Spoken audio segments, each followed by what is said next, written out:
अगर आनंद को लाना चाहते हो तो वेद माता कहती है पहले स्वयं को तो आनंदित करो। माताओं, आप घर की धुरी हैं। गृहिणी गृह उच्चते, गृहिणी एक घर की धुरी होती है, और धुरी जितनी मजबूत रहती है, परिवार भी, जोर से बोलो, उतना ही मजबूत रहता है। अगर ये धुरी कमजोर पड़ गई, स्त्रियां कमजोर पड़ गई, मातृशक्ति कमजोर पड़ गई, तो घर को कमजोर होने में देर, बोलो, नहीं लगती। इसलिए ध्यान रखना मेरी माताओं, आपको वेद कहता है पुरंधिर योषा, आधार राष्ट्र की हो नारी सुबह सदागी। आपको राष्ट्र का भी आधार कहा, आपको परिवार का भी आधार कहा, आपको निर्मात्री कह करके पुकारा, आपको धात्री कह करके पुकारा, आपको सुसंकाशा कह करके पुकारा। इतने सुंदर सुंदर नामों से वेद ने आपको संबोधित किया।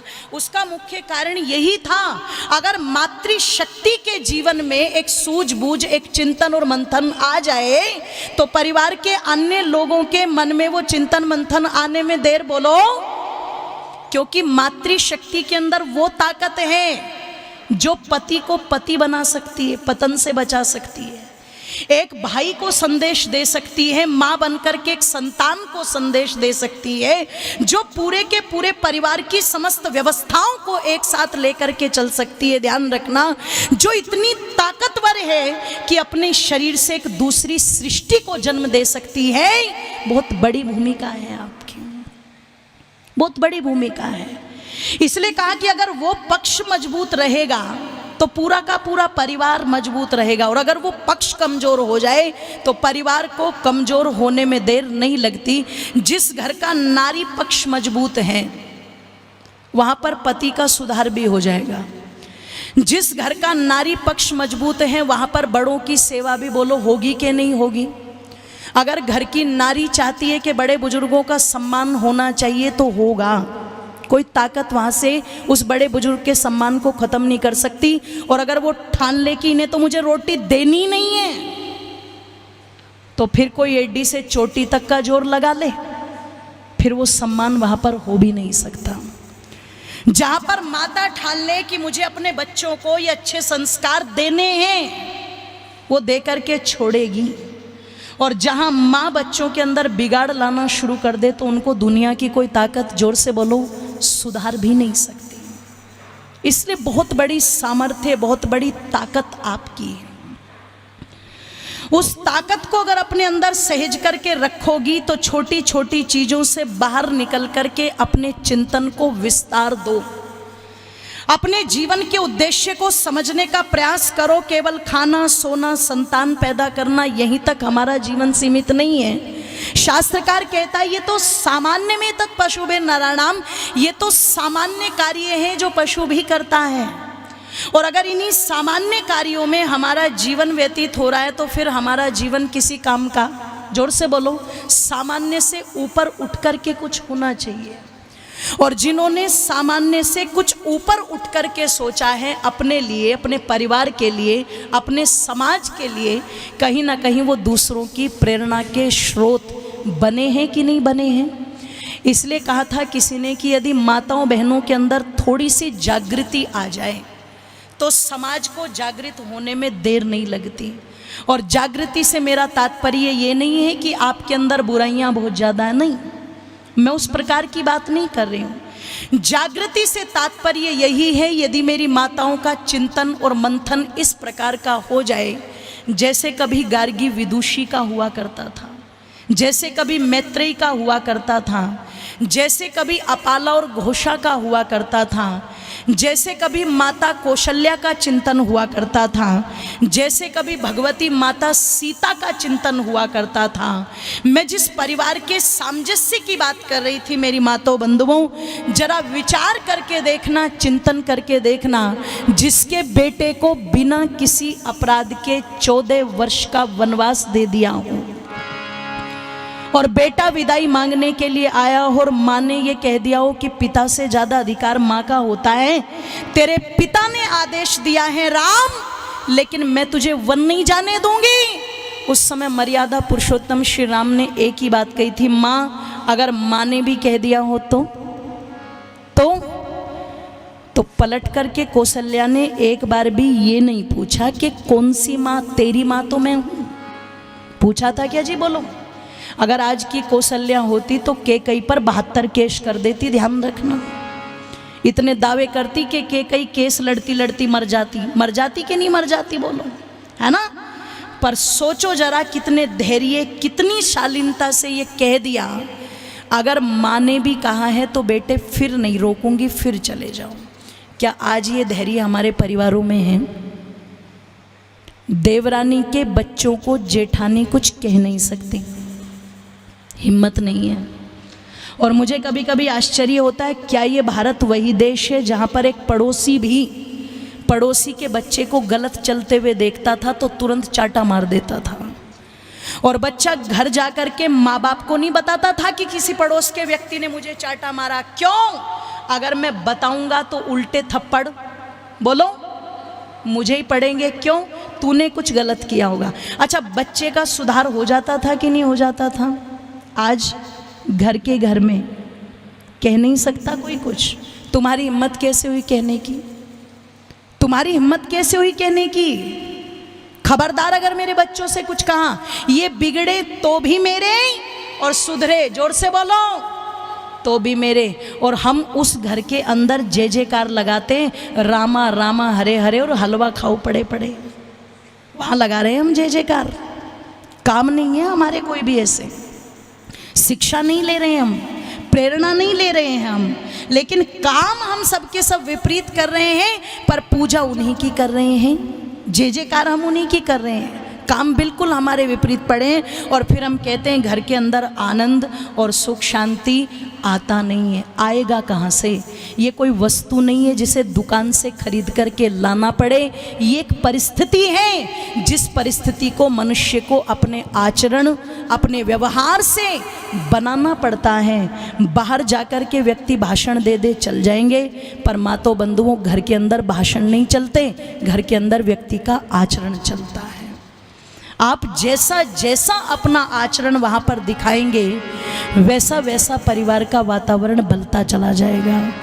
इसलिए वेद माता कहती है, अगर घर को स्वर्ग बनाना चाहते हो तो अपने अंदर ये भाव लेकर के आओ, इदन ना ममा, मेरे लिए नहीं, मैं समर्पित हूँ अपने सास ससुर के लिए, मैं समर्पित हूँ अपने पति के लिए, मैं समर्पित हूँ अपने बच्चों के लिए, मैं समर्पित हूँ अपने परिवार के लिए। और ये समर्पण जब घर के प्रति होता है तो ध्यान रखना, घर वालों का समर्पण भी फिर उनके प्रति पूरा पूरा, बोलो, होता है कि नहीं होता? होना भी चाहिए, होना भी चाहिए। क्यों? कवि ने बड़ी सुंदर पंक्तियाँ लिखी थी। किनारे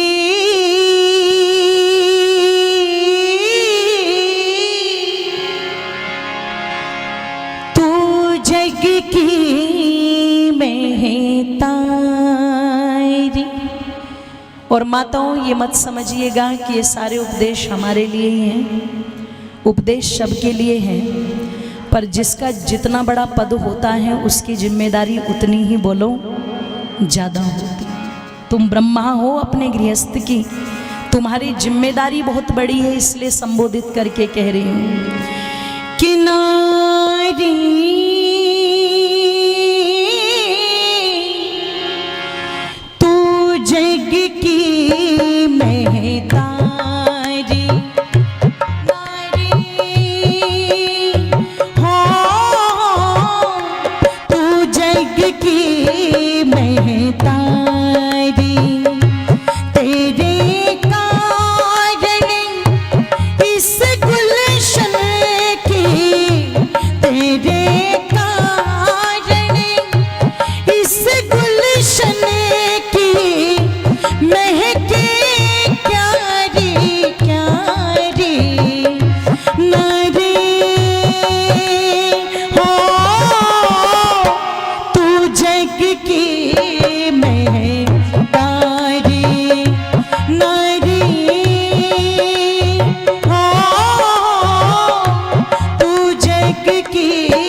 राम भरत की माता तू है, राम भरत की माता तू है, श्री कृष्ण की धाता तू है, श्री कृष्ण की धाता तू है, उन सब की निज माता तू है, उन सब की निज माता तू है, जितने भी अवतारी नारी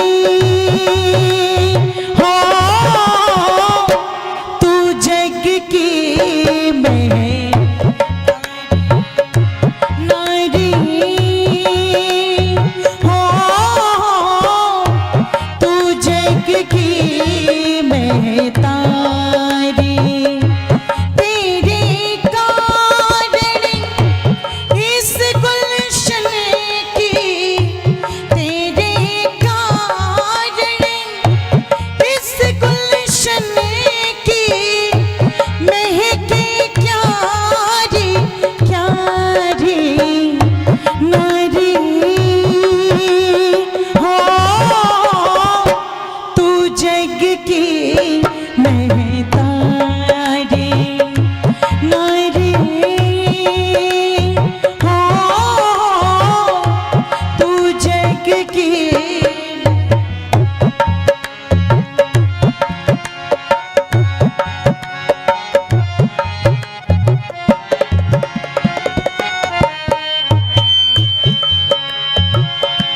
छोटों पे तू दया बरतना, छोटों पे तू दया बरतना, और बड़ों में श्रद्धा रखना, और बड़ों में श्रद्धा रखना, इस भजन का अपने मन में, इस भजन का अपने मन में रखना ध्यान सदा है नारी